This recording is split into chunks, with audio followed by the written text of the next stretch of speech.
Let's now have a look at how we can create a sales price list for one customer.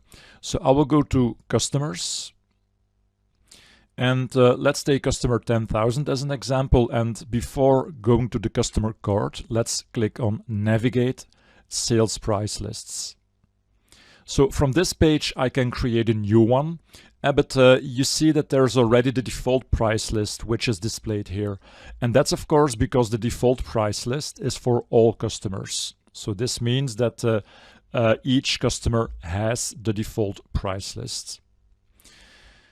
Now let's return to the customer list and click once more on Navigate, and let's go to the sales prices.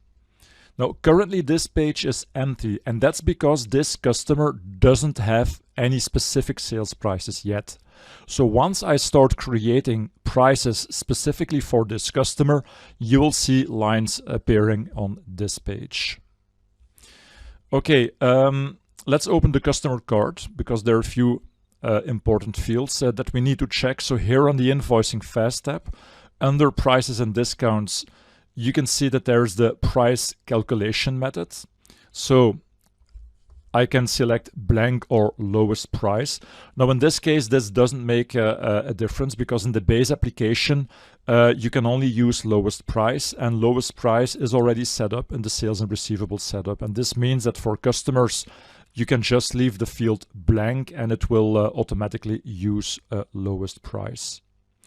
Then there's the customer price group, which I will come back to a bit later, and the customer discount group. Now let's set up a price list for this customer. So I will go to Navigate and go to the sales price lists. And I will create a new one. So I will click here on New, and I will use the number series to assign the code. So the next number. Description, chairs for 10,000. Okay, so chairs for customer 10,000, because this customer can get special prices or discounts if you want, if he purchases chairs. So because we opened the price list or created a new price list from customer 10,000, it's all automatically filtered here. Then there's a price and discount, which we already looked at, and currently the status is draft, which is fine. Okay, so I would like to insert all chair items. So Kronos has a few items, so a few chairs in its product range, and I would like to insert all of them. So let's use the suggest lines function to insert lines. And like I just said, I only would like to insert chair items. So, and that's something I will achieve by using a product filter. So the product type is item, so that's fine. Then I will go to the product filter page, and here you can specify item filters. So in this case, I will filter the description because all these items contain the word chair. So I will select description, then I will enter my filter like this, and I will click on OK. So here you can see now the filter. Then the minimum quantity. So the customer needs to buy at least 10 chairs to get a special price. And let's keep it simple for this first example. So the price is the unit price multiplied with 0.9. And then the rounding method, I already created one to round to whole numbers. And I will select this one. There we go.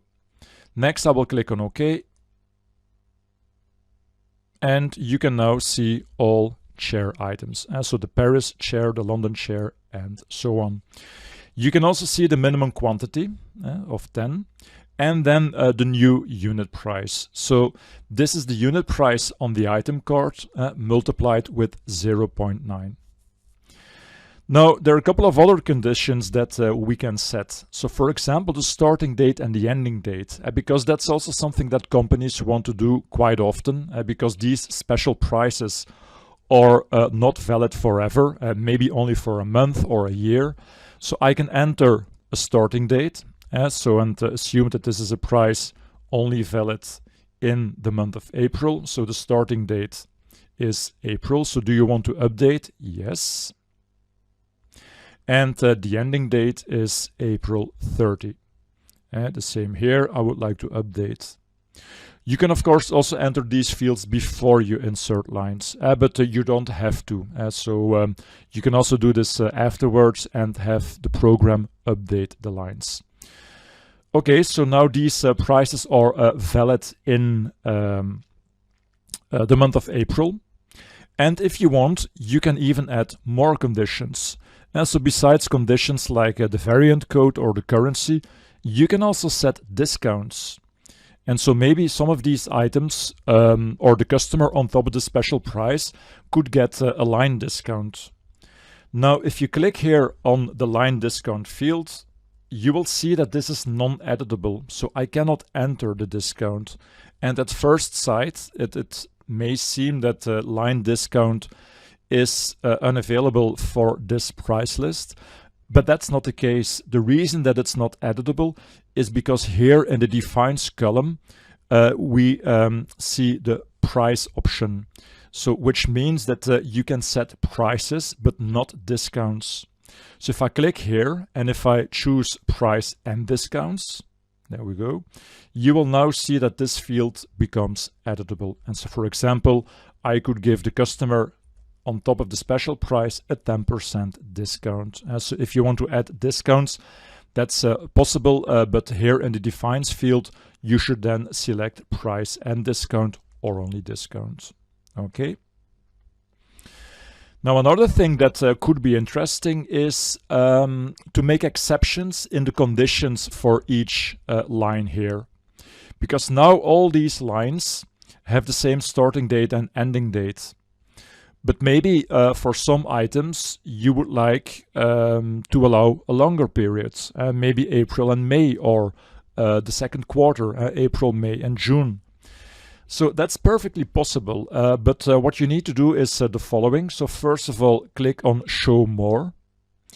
So and what you see here is that Allow Updating Defaults is not enabled, which means that the defaults, like the starting date and the ending date, cannot be updated for the lines. But now if I select the field, you will see that a couple of additional columns appear, like the starting date and the ending date. And now for each individual line, I can make exceptions.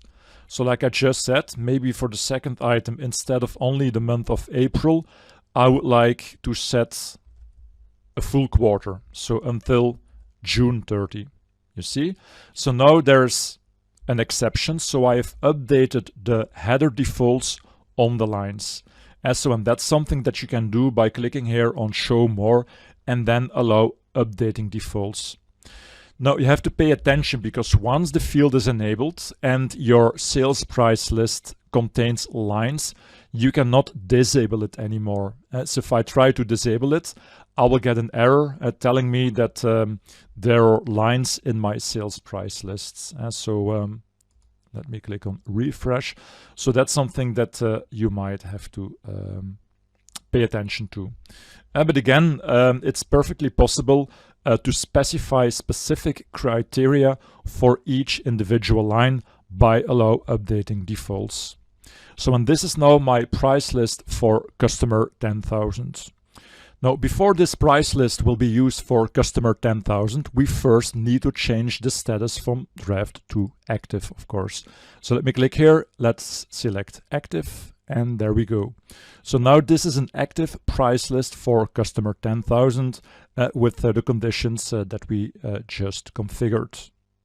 Now, if I return to the previous page, you can now see that this customer 10,000, has two price lists. So the default one, which was already there, and then also chairs for 10,000. And if I now click here on sales prices, let me do this. There we go. So sales prices. You can now see the sales prices for this customer. So like I said before, once you create specific prices for a customer, they will appear in the sales prices page, like you can see here. Now, what we did for one customer is of course also possible for a group of customers, and that's something that we will look at in the following unit.